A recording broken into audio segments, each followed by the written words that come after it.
শবে বারাতে হালুয়া রুটি তৈরি করা হারাম, তাহলে বলে দাও ভাত তৈরি করা হারাম। আরে যার মনে হয় যে আমি হালুয়া রুটি খাবো একটু, তো কোথায় লেখা আছে হারাম? করতেই পারে। হে তরুণ যুবকেরা, শাবান মাসের 14 তারিখের রাত, যেটা শবে বারাতের রাত, আর মাত্র কয়েকটা দিন পরে, হে তরুণ যুবকেরা, হে আমার মুরব্বিয়ানেরা, এই শবে বারাতের রাত্রি আসছে বাবা। হে যুবক, এই রাত্রি হলো ইবাদতের রাত।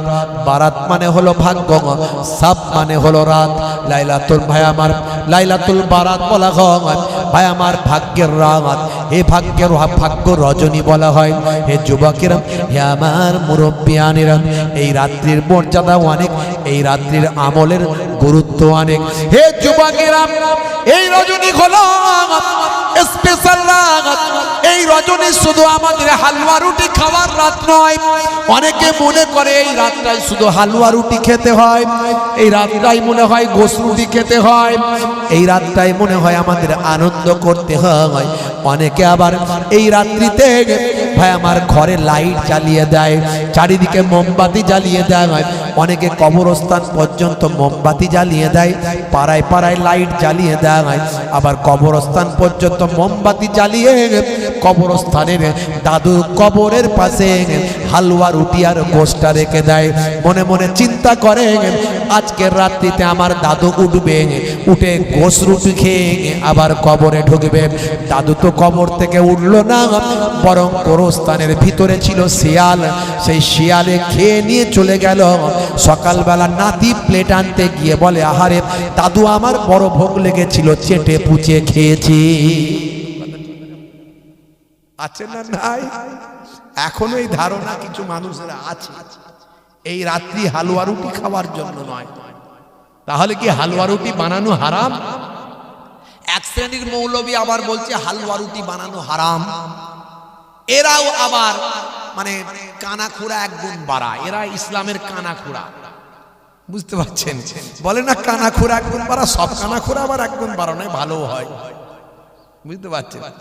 যার একটা হাত কমজোরি দেখবেন, সে বলে আমার এক হাত কমজোরি হলে কি হবে, আল্লাহ যে আমার একটা হাতে দিচ্ছে, ডবল হাতের ক্ষমতা এখানে দিয়েছে। উনি সর্বনাশ, সে কি বলে? হ্যাঁ হ্যাঁ, ছোটবেলায় আমার একটা বন্ধু ছিল এরকম, বুঝতে পারছেন ভাইরা আমার?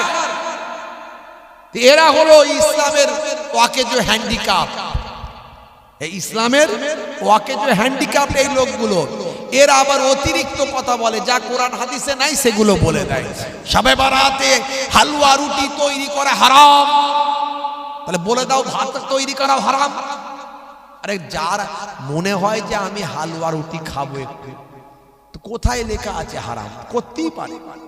হালুয়া করবে, রুটি করবে, গোশ ভুনা করবে, মগজ ভুনা করবে, কলজে ভুনা করবে, হ্যাঁ, তারপরে ভাই আমার কষা করবে, তান্দুরি করবে, মিষ্টি করবে, অনেক কিছু করতে পারবে ওর সঙ্গে। আর আপনার এই ইবাদতের সঙ্গে কোনো ব্যাপার নয়। আপনি হালুয়া রুটি, গোশ ভাত, ভুনা, বিরিয়ানি, টিকিয়া, কেলিয়া, কুপ্তা যাই খুশি করেন করে যদি আপনি নিজে খান, নিজের খাওয়া হলো, বিসমিল্লাহ বলে খাবেন, বিসমিল্লাহ বলার জন্য সওয়াব পেয়ে গেলেন। হ্যাঁ, আবার যদি ওটা একটু দান করেন, মেহমানদারি করান, আবার মেহমানদারির সওয়াবটা পেয়ে গেলেন। ওটা যদি আবার সাদকা করেন, গরিব দুস্থদের দেন, গরিব দুস্থদের দেওয়ার জন্য আরো বেশি সওয়াব পেয়ে গেলেন। তো ভালো জিনিস, এটা হলো ইবাদতে মালি, মালের দ্বারা ইবাদত। আর আপনি যে নামাজটা পড়ছেন, তেলাওয়াত করছেন, ইবাদত করছেন, রাত জেগে কাটাচ্ছেন, এটা হলো ইবাদতে বাদানি, শরীরের দ্বারাই ইবাদত, দুটোই ইবাদত। তবে মনে করলে হবে না আবার যে এই রাত্রিটা শুধু হালুয়া রুটি খেয়ে আর ভালো করে পেট পুজি করে আর গোরস্থানে আমাদের যারা পূর্বপুরুষ মরে গেছে ওদেরকে ভালো করে কবরে গিয়ে খাইয়ে দিয়ে আর ঘরে এসে শুয়ে পড়াটাই হালুয়া রুটি খাওয়ার কাজ হয়ে গেল, শবে বারাত হয়ে গেল। আসলে সেটাও নয়, বুঝতে পারছি? বুঝতে হবে।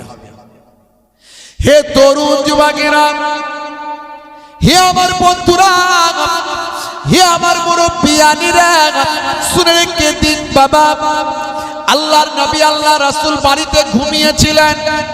হুজরা মুবারকের ভিতরে ঘুমিয়েছিলেন। আম্মা জান আয়েশা সিদ্দিকা রাদিয়াল্লাহু তাআলা আনহার ঘরেতে ঘুমিয়েছিলেন। এমন সময় ফারিস্তা জিব্রাইল আলাইহিস সালাম আল্লাহর নবীর কাছে এসে হাজির হলেন। ইয়া রাসূলুল্লাহ, হাবিবাল্লাহ, আজকের রজনীতে আপনি ঘুমিয়ে আছেন। আজকে হলো বিশেষ রাত, আজকে হলো বিশেষ রাত। এই রাত্রিতে কি আপনি চান না আপনার উম্মতের গুনাহ মাফি? আপনি উঠুন, আপনার গুনাহ উম্মতের জন্য যদি গুনাহ মাফি চান, আমার আল্লাহ আপনার উম্মতের গুনাহ মাফ করে দেবেন। এ তরুণ যুবকেরা, আল্লাহর নবী উঠে পড়লেন। আল্লাহর নবী নামাজে দাঁড়িয়ে গেলেন, ইবাদত বন্দেগী করলেন। হে তরুণ যুবকেরা, সিজদায় পড়ে পড়ে নবী আমার চোখ ভরা পানি নিয়ে উম্মতি উম্মতি বলে কাঁদলেন। নবী আমার হুজরা মোবারক থেকে বেরিয়ে জান্নাতুল বাকিতে চলে গেলেন। মদিনার বিখ্যাত গোরস্থান জান্নাতুল বাকিতে চলে গেলেন। নবী পাক আমার জান্নাতুল বাকিতে গিয়ে সেখানে বসে বসে আল্লাহর বান্দাদের জন্য, ঈমানদারদের জন্য গুনাহ মাফির জন্য আহাজারি করলেন, মোনাজাত করলেন, কাঁদলেন। আম্মা জান আয়েশা সিদ্দিকা রাদিয়াল্লাহু তাআলা আনহা, তিনি হঠাৎ করে ঘুমটা ভেঙে গেল। তিনি বুঝতে পারলেন নবী আমার ঘরের মধ্যে নাই। হে তরুণ যুবকেরা, আল্লাহর নবীর অনেক শত্রু, নবী কোথায় গেলেন? আম্মা জান আয়েশা, আহারে কেমন কেমন নবীর প্রেমিক, কেমন স্বামীর প্রেমিক, কেমন স্বামীকে ভালোবাসেন, আল্লাহর নবী কেমন স্ত্রীকে ভালোবাসেন।